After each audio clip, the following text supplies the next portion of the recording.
Everybody, my name is साजन कुमार और आज हम जिस टॉपिक की बात करेंगे ये साइकोलॉजी से जुड़ा हुआ है, मनोविज्ञान से जुड़ा हुआ है।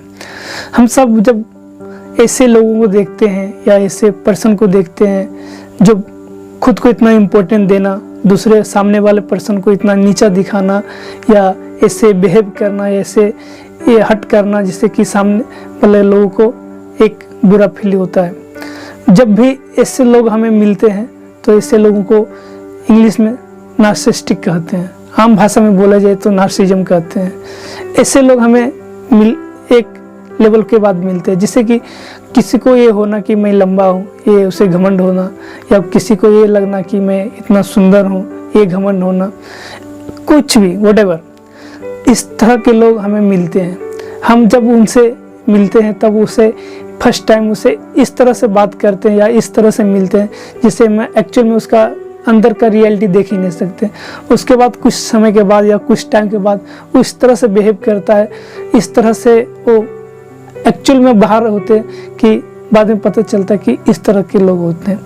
इस तरह के एक बार सर्वे हुआ था, आने वाला समय में कुछ समय के बाद इस तरह के बच्चों में ज़्यादा देखने को मिलता है, क्योंकि बच्चों में टेंडेंसी ज़्यादा देखने का हम सब मिलता है। एक लेवल के बाद एक इंसान को या ऐसे लोगों को लगता है कि मैं से बाहर निकल ही नहीं पाता। उसे लगता है कि मैं खुद को इतना इम्पोर्टेंट देता है। उससे क्या होता है, एक रिश्ते खराब हो सकता है, उससे क्या होता है एक फ्रेंडशिप खराब हो सकता है, वहाँ पे एक रिश्ता में कॉन्फ्लिक्ट हो जाता है। जब खुद को इतना इम्पोर्टेंट दे तो आप रिश्ते को कम इम्पोर्टेंट देना शुरू करते हैं। हम सब का क्या हैसियत, हम सब की एक्चुअल में हैसियत एक धूल के बराबर नहीं, बट हम जब भी दूसरे को हट करते हैं या दूसरे को ऐसे अपशब्द नीचा दिखाने का प्रयास करते हैं तब हम खुश होने का प्रयास करते हैं। याद रखना, जब भी दूसरे को हट करते हैं आपको भी कोई हट करने वाला मिल सकता है। हर इंसान के अंदर सहानुभूति होना चाहिए, सामने वाले पर्सन को फील समझना चाहिए कि दूसरे को समझना चाहिए कि जब हम दूसरे को हट करते हैं तो हमारे अंदर भी एक ऐसा कोई हट कर सकता है। हम दूसरे को समझते नहीं, खुद को जान ही नहीं सकते। जब खुद को नहीं जान सकते दूसरे को कैसे जान सकते हैं। हम खुद को जिस दिन जान लेंगे उस दिन सामने वाले को भी जान सकते हैं।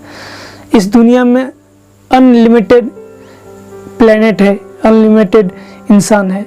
हम जब जानने का प्रयास करते हैं तो हम खुद को सब जानते हैं, तो हम एक धूल का कण के बराबर नहीं है।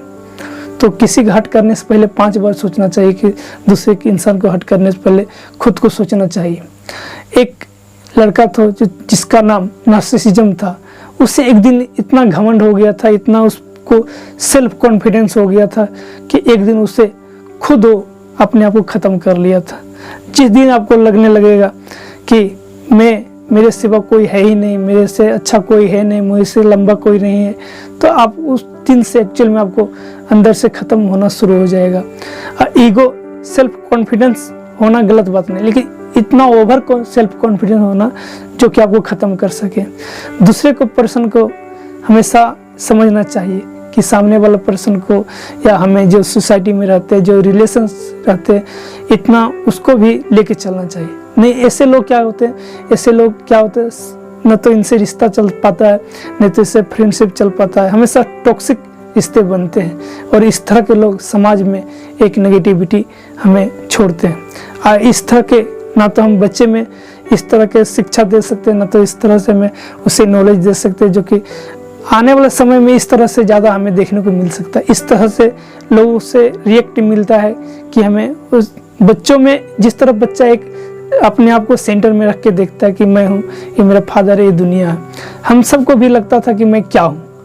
एक टाइम लगता था कि मेरे से खूबसूरत कुछ है ही नहीं, मेरे से अच्छा कोई है नहीं, लेकिन बाद में पता चला कि मैं कुछ हूँ नहीं। जब दुनिया कहते ना